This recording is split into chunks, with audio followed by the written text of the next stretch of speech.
السلام عليكم. تخيل ان انت بتبني جيم انجن او هاي تريدنج فريكوينسي سيستم او اي سيستم تاني بيعمل ملايين الاوبجكتس في الثانيه الواحده. لو قررت ان انت تستخدم مالوك في لغه السي او نيو في السي بلس بلس، فانت كده بتقرر ان انت تقتل البرفورمانس بتاع السيستم بتاعك. طيب ليه؟ لان كل مره انت بتعمل فيها الوكيشن انت حرفيا بتطلب من الاوبريتنج سيستم بتاعك ان هو يتدخل. الاوبريتنج سيستم بيبدا يدور في الهيب على مساحه فاضيه تناسب حجم الاوبجكت بتاعك. العمليه بقى دي يا صديقي بيحصل فيها حاجه اسمها كونتكست سويتشنج، تعمل كارثه ثانيه اسمها الميموري فراجمنتيشن. مع الوقت الهيب بتاعك بيبقى عباره عن مساحات صغيره منفصله، وطبعا ده بيسبب ان البرفورمانس بتاع السيستم بتاعك ينهار. في فيديو النهارده احنا مش بس هنشرح المشكله دي نظري، احنا هنبني الكاستم ميموري بول بلغه السي بلس بلس الخاص بينا علشان نتجاوز تماما الاوبريتنج سيستم اصلا. طبعا في الاخر خالص هنقيس الاكسكيوشن تايم عشان نعمل مقارنه ونشوف هل الطريقه اللي احنا عملناها دي هي فعلا هتفرق في البرفورمانس ولا لا. قبل ما نكتب سطر كود واحد لازم نفهم الاركتكتشر بتاع البول اللي احنا هنبنيه ده. تخيل معايا كده ان احنا بدل ما نطلب ميموري من الاوبريتنج سيستم بتاعك والاوبريتنج سيستم هو اللي يروح يحجزها، احنا اللي هنحجز مساحه او هنحجز بلوك. البلوك ده نبدا ان احنا نقسمه زي ما احنا عايزين. البلوك الكبير ده هنقسمه لحاجه اسمها شانك او شانكس، يعني كل شانك بيمثل حجم الاوبجكت اللي احنا عايزين نخزنه. طيب هتيجي تقول لي ازاي هنعرف المساحات الفاضيه او الشانكس الفاضيه والشانكس المليانه؟ هنا بقى صديقي يجي دور الفري ليست. الفري ليست هي عباره عن سنجل لينكد ليست عاديه خالص بتربط كل الشانكس المتاحه ببعض، ولما نحتاج ان احنا نعمل الوكيت بدل ما بنروح للاوبريتنج سيستم احنا بس بناخد اول شانك من الفري ليست دي. عايز اقول لك ان العمليه دي بتتم في تايم كومبلكسيتي او اوف 1، هي عمليه واحده بس. ولما نعمل دي الوكيت بنرجع الشانك ده تاني للفري ليست بتاعتنا، وبرده التايم كومبلكسيتي بتاعتها هي او اوف 1. فعايز اقول لك ان هي سرعه مرعبه من غير ما نعمل اي ميموري فريجمنتيشن. خلينا نبدا نفتح الاي دي بتاعنا ونبدا ان احنا نشتغل. فكوبايه الشاي بتاعتك ويلا بينا نشوف هنعمل ايه. طيب يا صديقي، انا حاليا هستخدم سي لاين، ممكن تستخدم اي دي اي تاني مفيش اي مشكله. يعني بس زوم ان شويه عشان تبقى قادر ان انت تشوف. حلو جدا. اول حاجه محتاجين نعرف استراكت اللي هيمثل النود في الفري ليست بتاعتنا. طيب ده الاستراكت بتاعنا اسمه فري نود، وطبعا ما عندناش غير بوينتر بس اسمه نيكست. طيب دلوقتي جه الوقت اللي احنا هنبني فيه الكلاس بتاعنا. بس قبل ما نبني الكلاس تعالى اقول لك اصلا الكلاس ده هيبقى فيه ايه. واحد، هيبقى فيه الشانك سايز، وده حجم الشانك بتاعنا قد ايه. اتنين، وهيبقى فيه البول سايز، حجم اصلا البلوك اللي انا هاخده ده قد ايه. تلاته، هيبقى عندنا بوينتر، البوينتر ده بيشاور على بدايه البلوك بتاعنا. اربعه، هيبقى عندنا بوينتر تاني، البوينتر ده كل اللي هو بيعمله ان هو بس بيشاور على اول مكان فاضي في البلوك بتاعنا. طيب زي ما قلت لك دول الفاريبلز البرايفت بتوعنا: شانك سايز، بول سايز، وبول ستارت ده بوينتر، والفري ليست هيد ده بوينتر. شانك سايز هو الحجم بتاع الشانك بتاعتنا قد ايه، البول سايز ده حجم اصلا البول بتاعنا قد ايه، البول ستارت ده البوينتر اللي بيشاور على بدايه البول بتاعنا، والفري ليست هيد ده بدايه اول مكان فاضي نقدر ان احنا نستخدمه. طبعا ده في البدايه هيبقى بيساوي نفس البول ستارت، بس بعد كده مش شرط ان هو يساويه يعني. طيب تعالى بقى نبني الميثودز بتاعتنا او الفانكشنز، يعني ايا يكن انت عايز تقولها ايه. تعالى طبعا دول هيبقوا بابليك، وتعالى اول حاجه نعمل كونستراكتور. طيب يا صديقي العزيز، ده الكونستراكتور بتاعنا. كونستراكتور بياخد ايه؟ هو طبعا بياخد الشانك سايز وبياخد النمبر اوف شانكس، عدد الشانكس. طيب تعالى اشرح لك سطر سطر اللي بيحصل. في اول سطر ده كل اللي احنا بنعمله بس ان احنا بنتاكد ان حجم الشانك بتاعنا قادر ياخد البوينتر بتاعنا او حجم البوينتر اللي هو فري نود. طيب حلو جدا.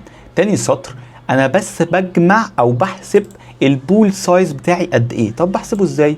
بضرب الشانك سايز في الشانك نمبر، يعني بضرب الحجم بتاعي بتاع الشانك الواحد في عدد الشانكس اللي عندي. يعني مثلا انا دلوقتي عندي حجم الشانك 2 وانا عندي 10 شانكس، فيبقى 10 في 2 ب 20، يبقى انا حجم البلوك بتاعي الكامل 20. بعد كده بنعمل ايه؟ والله بعد كده كل اللي احنا بنعمله بس ان احنا بنعمل البلوك بتاعنا ده. هتقول لي طب يا احمد، هو انت ليه استخدمت مالك ما استخدمتش نيو؟ مالك اسرع من النيو في عمليه الكرييت او عمليه حجز الميموري، فعشان كده استخدمت مالك. فانا هنا كل اللي انا بعمله ان انا بس البول ستارت ده بيشاور على بدايه البلوك بتاعي اللي انا حجزته. طيب حلو قوي. بعد كده طبعا ده اف كونديشن، بس ان انا بقول ان لو البول ستارت ده ما فيهوش حاجه او ما بيشاورش على حاجه فهتعمل لي ثرو للايرور اللي هيجي لي اللي هو الباد الوكيشن يعني. طيب بعد كده بخلي الفري ليست هيد بتشاور على اول مكان عندي في الفري نود او في البول ستارت، اول مكان في البلوك بتاعي. انا بخلي اول مكان فاضي بيشاور على بدايه البلوك بتاعي. ليه؟ عشان انا اصلا حاليا البلوك بتاعي لسه فاضي، فاول مكان البلوك هيبتدي منه هو اصلا اول مكان فاضي. طيب في الفور لوب بقى دي يا صديقي، كل اللي احنا بنعمله ان احنا ده شغل بقى لينكد ليست عادي خالص، ما فيهوش اي مشكله.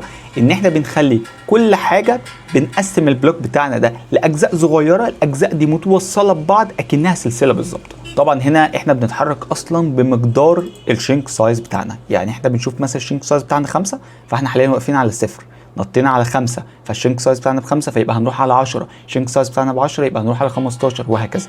طبعا هنا احنا بنروح للنكست او للحاجه اللي بعديها او للشنك اللي بعديه. وطبعا هنا بنخلي الكرنت او بنخلي بوينتر النكست يبقى بنل او يشاور بنل، عشان ده كده معناه نهايه البلوك بتاعنا او البول بتاعنا. طيب كده عملنا الكونستراكتور، تعال نعمل الديستركتور، والديستركتور بتاعنا هيكون سهل جدا ما فيهوش اي حاجه. وهنا يا صديقي كل اللي احنا بنعمله في الديستركتور بس ان احنا بنمسح البلوك ده على بعض، بنمسح البلوك كله. وطبعا مش محتاج ان انا اقول لك حاجه زي دي، الكونستراكتور بيشتغل اول ما بتعمل اوبجكت، والديستركتور او بيشتغل اول ما السكوب بتاع الاوبجكت ده يخلص. طيب دلوقتي فاضل لنا حاجتين، وهو الالوكيتور والدي الوكيتور، وكده نبقى خلصنا الكلاس بتاعنا.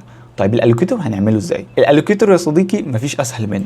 في البدايه بس انا بشوف هل اصلا في مساحه فاضيه ولا لا، بعمل تشيك هل في مساحه فاضيه ولا مفيش مساحه فاضيه. طب لو مفيش مساحه فاضيه يبقى انا مش هينفع اعمل الوكيت خلاص. يعني ايه الوكيت؟ يعني انا باخد مكان جديد من البلوك ده، فانا لو البلوك عندي كله اتملى يبقى انا مش هينفع اخد مساحه جديده من البلوك، فعشان كده بتشيك في الاول باف كونديشن. طيب لو لسه عندي مساحه فاضيه والكونديشن ده ما اشتغلش، ايه اللي هيحصل؟ والله مفيش اي مشكله، انا هخلي خلاص الفري نود بتاعتي بتساوي الفري ليست هيد، يعني بناخد هنا اول مكان فاضي مفيش اي مشكله، وبعد كده بخلي فري ليست هيد ده بيشاور على الشنك اللي بعديه او بيشاور على النكست. وطبعا هنا بنعمل ريتيرن للنود بتاعتنا او بنعمل ريتيرن للشنك ده. الالوكيتور مفيش اسهل منه اهو. طيب الدي الوكيتور بتعمل ايه؟ والله الدي الوكيتور كل اللي هي هتعمله ان هي هتاخد بوينتر او هتاخد مؤشر، المؤشر ده هيشاور على اول مكان فاضي عندنا، وبعد كده الفري ليست هيد ده هنخليه بيشاور على النود. اللي هو يعني ايه؟ يعني اكننا خدنا النود بتاعتنا دي ووديناها في بدايه الليست الفاضيه. طيب احنا كده خلصنا الكلاس بتاعنا زي ما اتفقنا، كونستراكتور وبعد كده الديستركتور، الالوكيت والدي الوكيت. طيب حلو جدا، تعالى بقى نعمل كلاس هنسميه مثلا جيم اوبجكت عشان نتست بيه بس. طيب انا عملت كلاس، الكلاس ده اسمه جيم اوبجكت، الكلاس ده فيه شويه متغيرات، والكونستراكتور بتاع الكلاس ده هو بس بيملى المتغيرات دي باي داتا، يعني داتا عشوائيه. طيب حلو قوي. طيب انا دلوقتي عايز اعمل 10 مليون اوبجكت. حلو. طيب انا هعمل متغير جديد، المتغير ده اسمه num allocations وهسويه بال10 مليون بتاعتنا عادي خالص. بعد كده هعمل فيكتور، الفيكتور ده هخزن فيه ال10 مليون بوينتر بتوعنا. طيب جميل. طيب تعالى دلوقتي نبتدي بالطريقه التقليديه بتاعتنا اللي هي النيو والديليت. فتعالى كده. طيب يا صديقي العزيز، اولا اي اوتو فدي بس خاصه بالوقت. احنا هنا عندنا ايرور، ماشي عندنا ايرور عشان مش عاملين يوزنج نيم سبيس فوق، فتعالى نعمل اس 3. طيب هو ده بس الكود اللي ليه علاقه بانشاء الاوبجكتس، امال سواء اوتو اللي فوق دي او اوتو دي او اوتو دي، ده مجرد بس انا ببتدي حسبه التايم بتاعي. يعني انا ببتدي حسبه تايم في اول ما اجي اعمل الاوبجكت بتاعه، وبعد كده بقفلها لما اخلص او بوقف التايم ده لما اخلص كرييتد الاوبجكتس، عشان احسب هو قعد قد ايه يعمل كرييت الاوبجكتس دي. طيب طبعا هنا فور لوب عاديه خالص، تعمل اوبجكتس، الاوبجكتس دي لحد لما تبقى اصغر من النم الوكيشن، والفور لوب اللي بعديها بنعمل ديليت للاوبجكتس دي. يعني احنا هنا بنعمل نيو، هنا بنعمل ديليت، دول التو فور لوبس العاديين خالص. وطبعا زي ما قلت لك الاوتو دي والاوتو دي والاوتو دي عشان نحسب الوقت. وبعد كده بعمل سي اوت، السي اوت دي بكتب فيها الوقت اللي هو خده قد ايه. طيب حلو قوي، تعال نعمل ران كده ونشوف ايه اللي هيحصل معانا. طبعا التايم اللي هيطلع ده بالملي سكندز، فتعال نشوف هتاخد قد ايه ملي سكندز. غالبا هتاخد 3000 في الرينج ده يعني.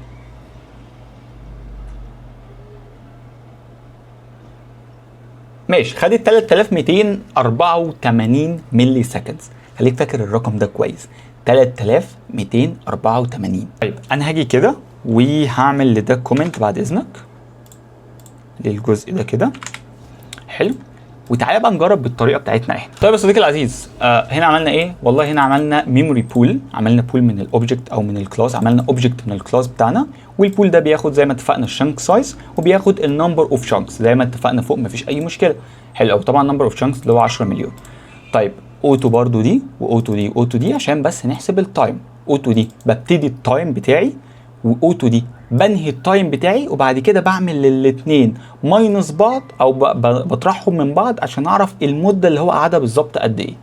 وطبعا في الاخر خالص انا بس مش عارف احنا هنا واخدين سبيس كبيره جدا، مش عايزين السبيس دي كلها، وبعد كده بنحسب الداير او بنطبع الدايريشن بول. طيب برضو هنا فويد لوب عاديه خالص، وبنعمل اوبجكتس وبعد كده بنعمل ديليت او بنعمل دي الوكيت. هنا بنعمل الوكيت وهنا بنعمل دي الوكيت. تعال نعمل رن وتعال نشوف الفرق. خلي بالك ان بالطريقه التقليديه كانت واخده 3284 ملي سكندز. تعال نعمل رن ونشوف الفرق عامل ازاي.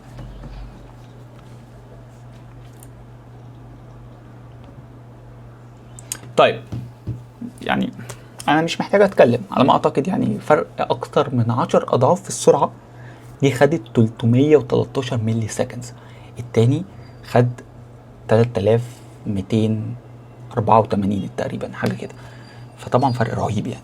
طب تعالى نحسبها بالظبط هي قد ايه. تعالى نقسم ده على ده، التايم بتاع ده على ده. فتعالى برضو نشيل الكومنتس اللي احنا كنا عاملينه هنا. ويا صديقي كل اللي احنا بقى نعمله ان احنا نقسم الدايريشن بتاع الاس تي دي على الدايريشن بتاع البول. يعني مثلا فرق الضعف 10 مرات، الضعف 9 مرات، 8 مرات وهكذا. هو تقريبا 10 مرات حاجه، يعني 10 مرات ونص في الرينج ده. ماشي، هو 10 مرات ونص فعلا. ده الفرق. الستاندرد هو 3300، الميموري بول هو 315. فرق البرفورمانس ما بين الاثنين، الميموري بول اسرع ب10 مرات ونص من الستاندرد.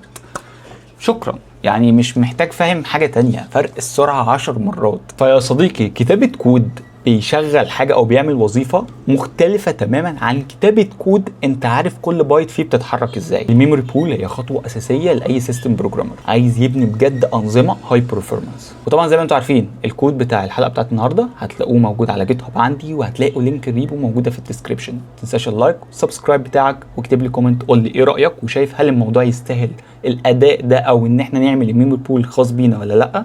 اشوفك الفيديو الجاي. سلام هندسه.